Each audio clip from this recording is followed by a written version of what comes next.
What's up guys, this is Jeff and today I want to show you how to assemble this bike. If you haven't already watched the bike review, you can find it through the card at the top of this video or the link provided in the description section below. I hope this video will help you during the assembly process.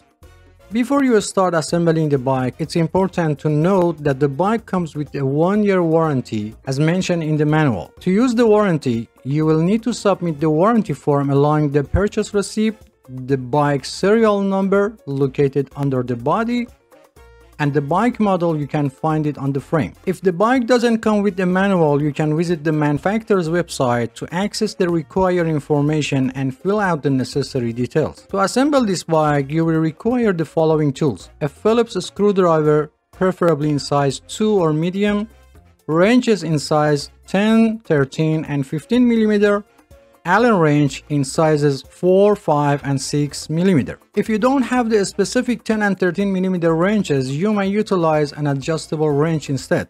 However, it's required to have a 15 mm open-end wrench available. I generally recommended utilizing a 3-way Allen wrench with sizes 4, 5, and 6 mm. These sizes are more commonly employed and can endure significant pressure during assembly. If you need to purchase these tools, I've included a link in the description section below where you can find them at the lowest available price. These bikes are manufactured in China and their measurement system is based on the metric system. However, you can also use inch wrenches if needed. The wrenches may feel slightly loose in some instances, but they are still capable of tightening the screws and nuts.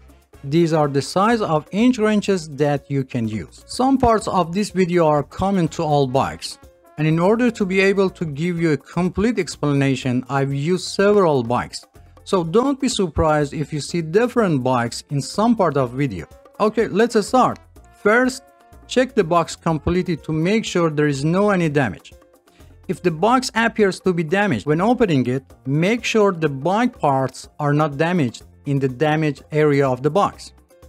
Avoid tearing the box completely when removing the bike. Why? The reason for keeping the box is that the bike may have been damaged during shipping and you plan to return it to the store and you will need the box for return process. Before returning the product, you can contact manufacturer customer service and ask them to send you a damaged part free of charge. Each store considers a return time policy for itself. For example, eBay or Amazon, you have 30 days to return the product. Make sure they get the part to you before this date, otherwise return the product. To open the box, use a 1/2 inch deep cutter or knife and start by cutting the top and side of the box. Even you cut through the middle of the top, as long as your cutter blade dip stays within 1/2 inch, it won't affect the bike.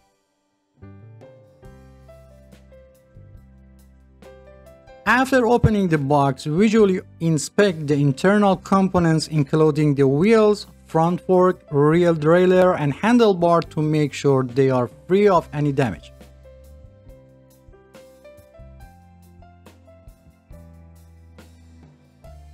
After making sure that the bike components are intact, you can take the bike out of the box and still avoid tearing the box.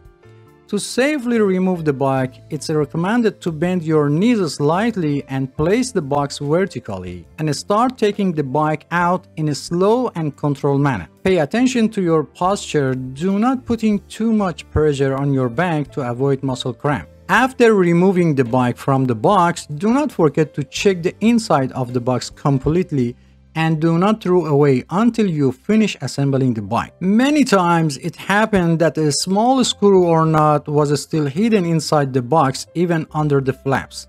For ease of assembly, remove all paper and plastic cover from the bike. However, be careful not to damage the paint on the body when removing them, as this may lead to rust over time. Also be sure to remove any remaining tape from the body, as it will change the bike paint over time. In the comments of my previous video, some have asked why I don't use a bike assembly tripod. Well, let me clarify that I assemble bike for regular folks, not experts, and I don't know what percentage of people have a bike tripod. Second question, why do I choose the assembly bike on the floor instead of the table? You know, while a smaller bike like 12 or 16 inch may be manageable on the table, but when it comes to the larger bike like a 24 inch and up, it's a whole different story. Attempting to assemble such a bike on the table would be like trying to fit an elephant into the matchbox. Someone else suggested that I should install the bike seat and handlebar first and then turn the bike upside down to install the front wheel. Dear friends, you have the freedom to choose any assembly method you prefer. There is no limitation. However, with your approach, you would need to readjust the seat and handlebar setting once the bike is returning to its upright position. I would appreciate your comments on this matter as it would be helpful to determine which method is easier overall. For easier assembly, you can lean the rear wheel against a wall or other object. However, as you see, it's not necessary. If present, remove the plastic piece from end of the fork. To determine the correct direction, turn the fork so that the brake system is facing forward. Also, the brake cables should be placed in front or outside of the fork instead of inside or behind the fork. Remove the head nut and wheel retainer from both sides of the axle.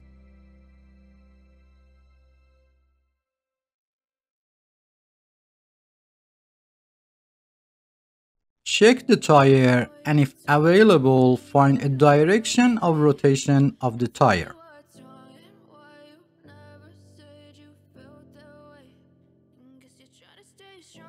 Lift the bike frame and place the wheel axle in the fork and then open the kickstand. You will notice that the bike is stable, although it's best to always keep one hand on the bike just to be sure. There is a hole at the end of the fork. Insert the wheel retainer into the hole and tighten the head nut by hand. In only a few limit models, only washers are used for the wheel retainers. Repeat the same process on the other side. If the fork was bent and you couldn't put the tire in the fork, I made a video and I've put the link in the description section below how to fix it. Now align the wheel in the center of the fork and slightly tighten the head nut on the one side. Tighten the nut slightly on the other side and finally tighten the head nut on each side completely. And don't forget to check the alignment of the wheel during the process.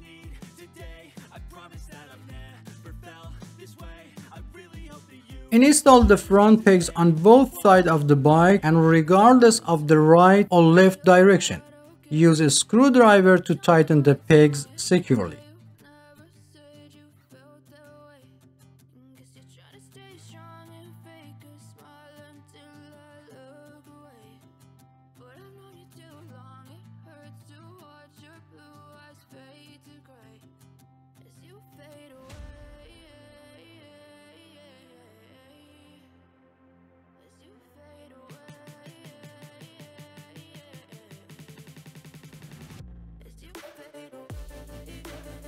Remove the plastic cover from the end of the steamroll.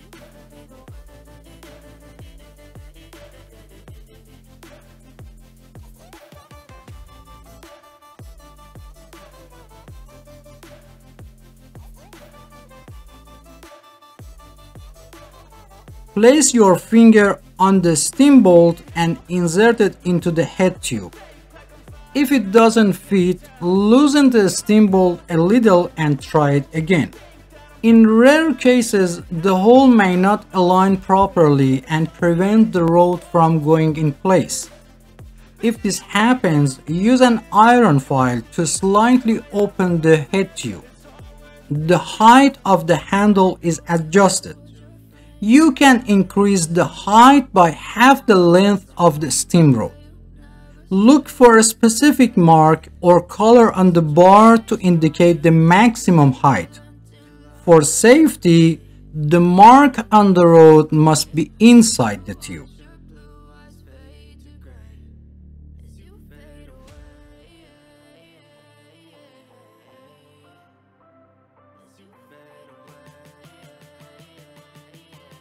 Loosen the screws holding the handlebar on the stem. Install the handlebar in the correct direction and in the center.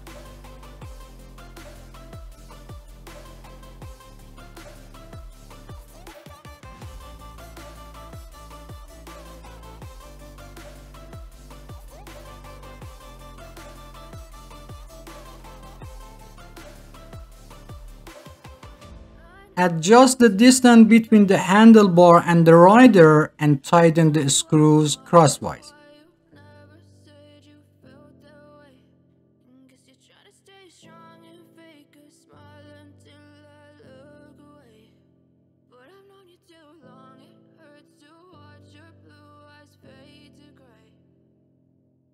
Then align the handlebar with the tire and tighten the stem bolt.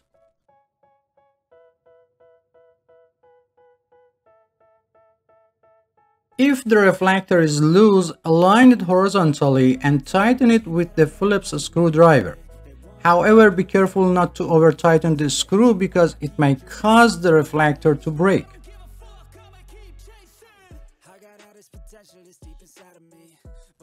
Pull the brake wire from the top of the stem until it's easily connected to the brake lever.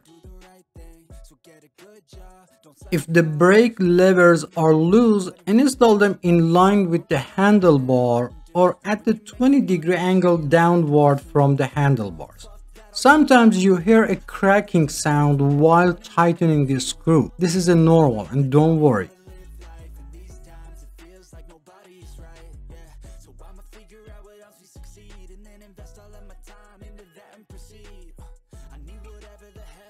On 99% of bikes, the brake lever adjustment screw is often found next to the brake handle. You might wonder about purpose. Sometimes people with a smaller hand, especially children, find it difficult to reach and hold the brake handle properly. In such case, you can adjust the screw to reduce the distance between the brake handle and the handlebar grip. If necessary, start by loosening the anchor nut that holds the brake's wire. Then tighten the screw on the brake handle.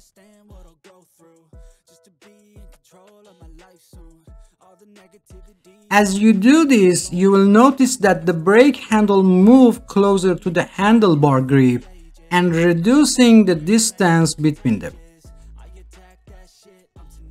It's important to note that this adjustment doesn't affect the overall performance of the brake system, and you can always revert it back to its original state if desired. Close the adjusting barrel until the end. Align the groove of the adjusting barrel with the groove of the brake handle.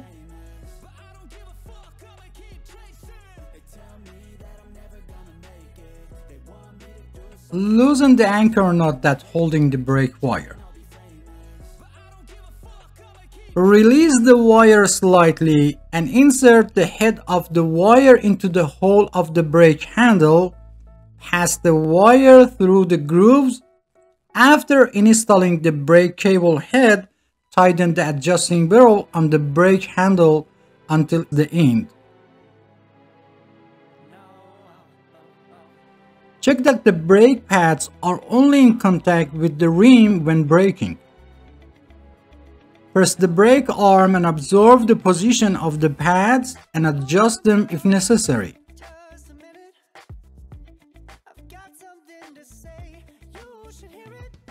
To tighten the brake pads, use your thumbs to hold the pads in place as you're tightening them.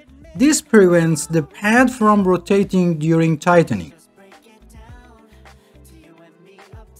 To adjust the tension of the brake cable, press both brake arms with two fingers and loosen the anchor nut. Make sure the top and bottom brake cover are in place. Pull the brake cable and then tighten the brake anchor nut.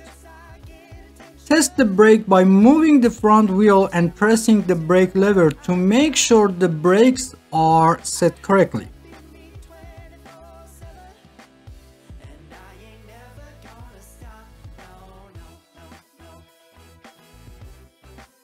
If both brake arms do not move together and you want to adjust them, you'll need the special tools or a narrow 14 spanner.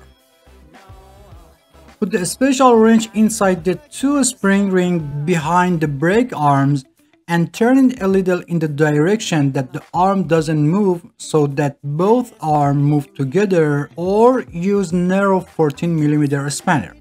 Do this several times until both arms move together.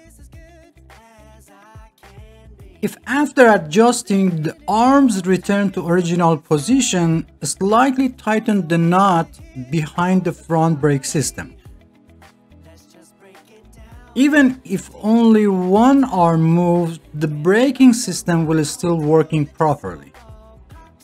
Test the brake by moving the front wheel and pressing the brake lever to make sure it's properly adjusted.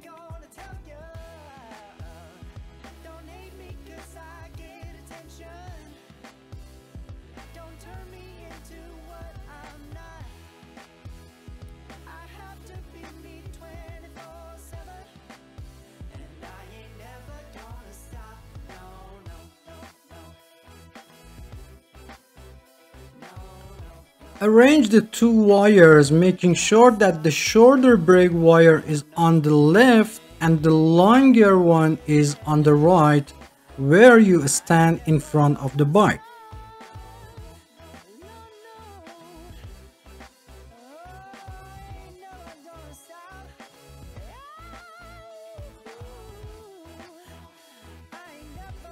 Install the adjusting barrel into the upper brake plate.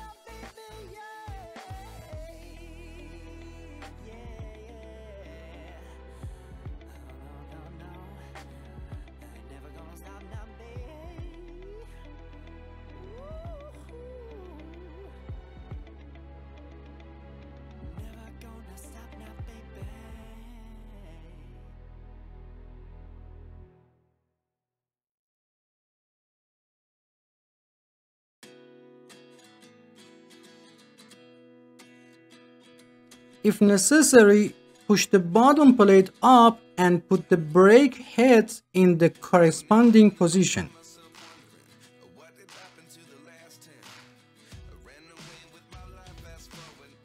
Open the adjusting barrel until the brake wire is properly stretched and then tighten the adjusting barrel knot.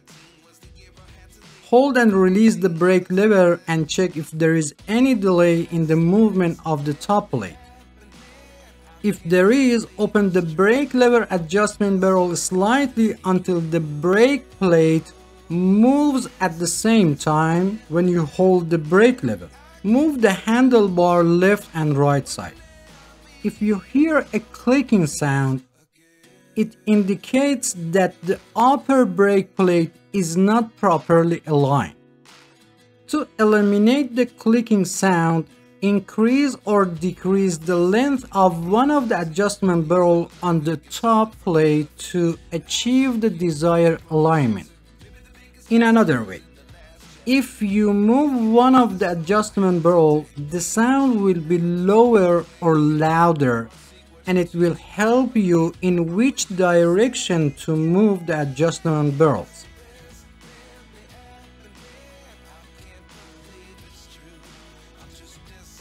Close the adjusting barrel on brake handle completely and make sure that the groove of the adjusting barrel is not aligned with the groove of the brake handle.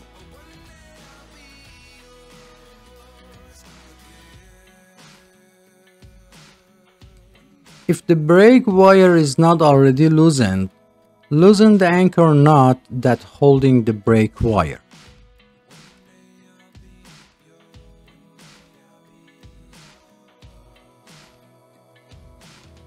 Check that the brake pads are only in contact with the rim when braking. Press the brake arm and observe the position of the pads and adjust them if necessary.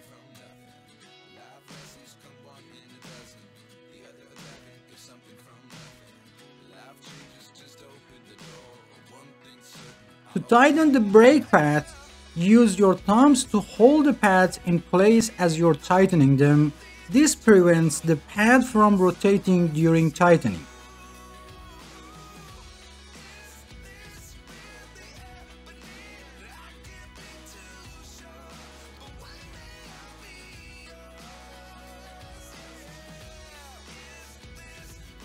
put the brake knob or brake noodle in place. To adjust the tension of the brake cable, press both brake arm with 2 fingers and loosen the anchor knot. If loosened, never mind. Make sure the top and bottom brake cover are in place. Pull the brake cable and then tighten the brake anchor knot.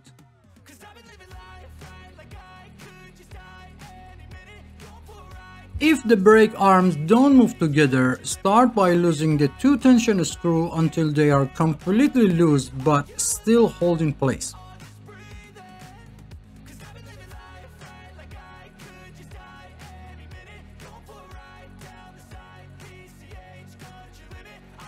Push back the arm that wasn't moving and tighten the tension screw until a little before the end. Hold and release the brake lever while losing the tension screw by half a turn.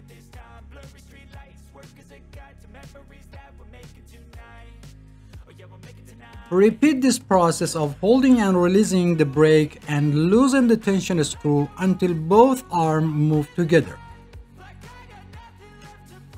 Finally, when both arms move together, slightly tighten the tension screw on both sides to make sure it stays in place and won't come off. Test the brake by moving the front wheel and pressing the brake lever to make sure the brakes are set correctly.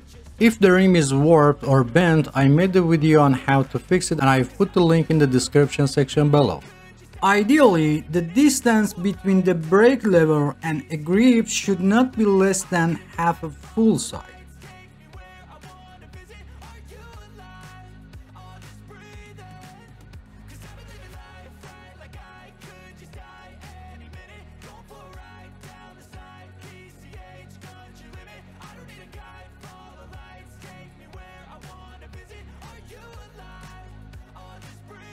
To install the pedals, find the right side of the pedal by checking the letters R or L labeled on the pedals. If there is no label, look for engraved letters on the bottom of the metal part. If the chain has came off the sun wheel or sprocket, reinstall it by placing it on the sprocket with your thumb and turning the pedal once.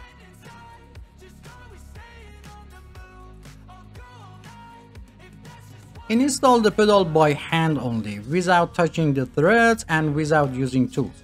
Be careful to install the pedal vertically on the crank arm to avoid damage to the pedal and crank threads.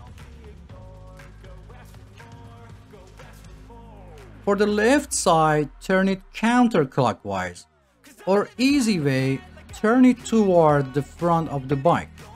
After making sure the pedal is in the correct position, turn it a few times by hand, then while holding the rear wheel, use a 15mm wrench to tighten it. In rare cases when the pedal cannot be installed, first install the pedal on the other side. Sometimes the pedal may be labeled with the letter L, but both pedals are designed for the right side of the bike. If it's not installed on the opposite side, go back and install the pedal from the inside of the crank arm in the opposite direction to the rear of the bike. This is done when the pedal or crank thread is damaged. And reversing the installation direction will help rebuild the thread paths for proper installation. Also, if the pedal installed in this position, then you know you have selected the right pedal.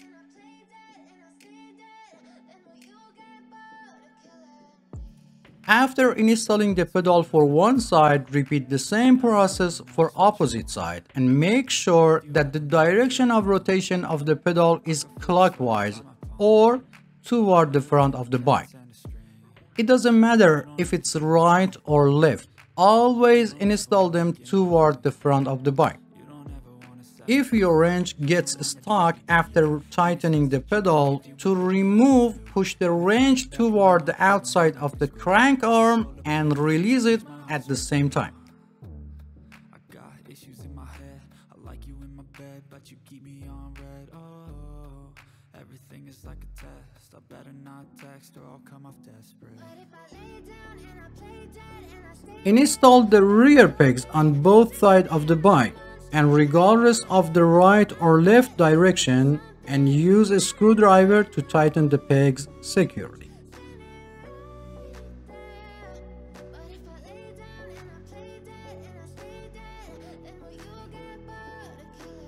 So if I play dead, will you regret everything that you did, that you said?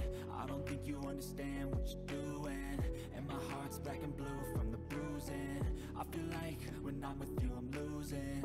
I feel like if the seat reflector is loose, use a Phillips screwdriver to tighten the reflector screw until it cannot move. Make sure the reflector is level and positioned correctly, and be sure not to over tighten the screw as it might break the reflector. I recommended installing the reflector close to the seat lock after adjusting the seat height. Note that I'm mounting the reflector close to the seat for minimal height. Loosen the seat clamp screw, put the seat post in place and tighten the screw after adjusting the height and level.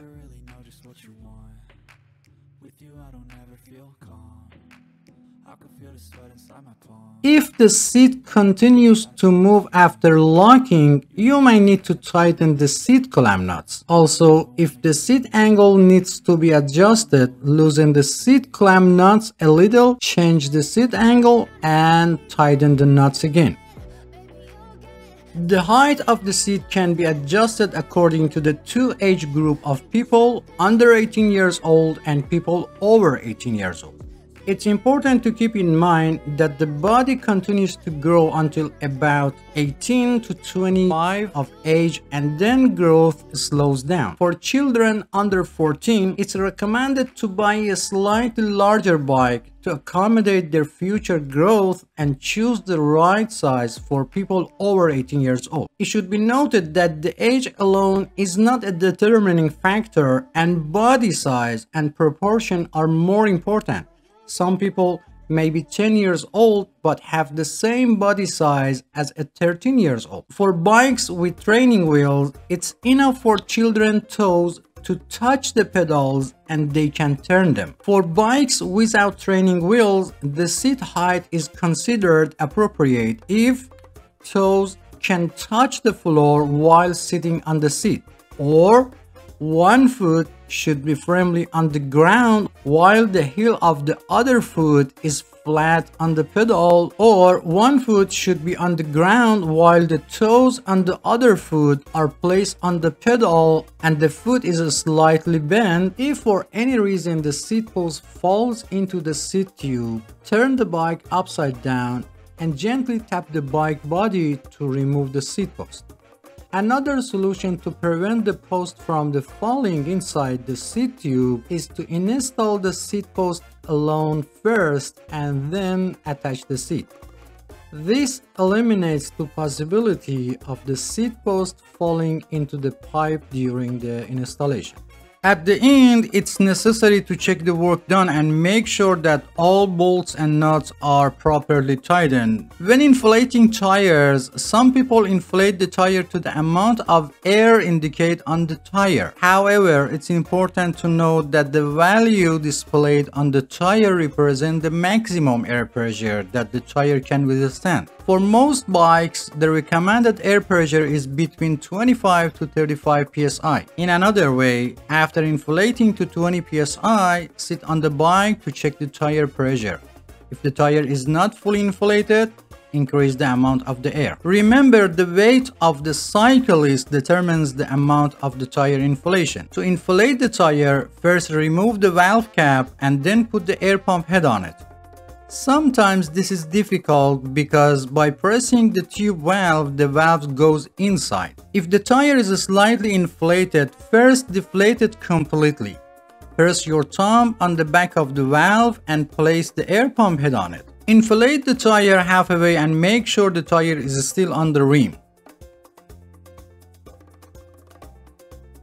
If part of tire pops out, release some air pressure, put the pops out area back inside the rim and reinflate it again.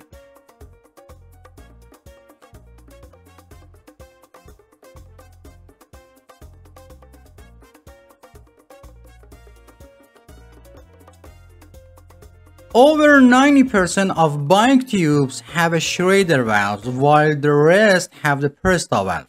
For Presta valve, you either need an air pump that supports this type of valve, or you need a converter to conversion Presta valve to Schrader valves. To inflate the Presta model, first tighten the nut holding the valve on the rim, then remove the valve cap and open the nut above the valve all the way.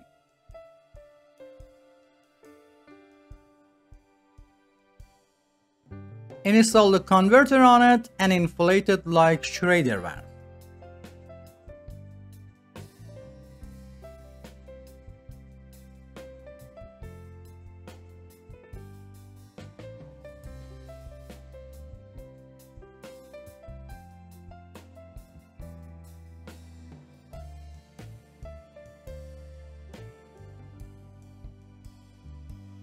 After inflating, first remove the air pump head, then remove the converter and close the nut above the valve again.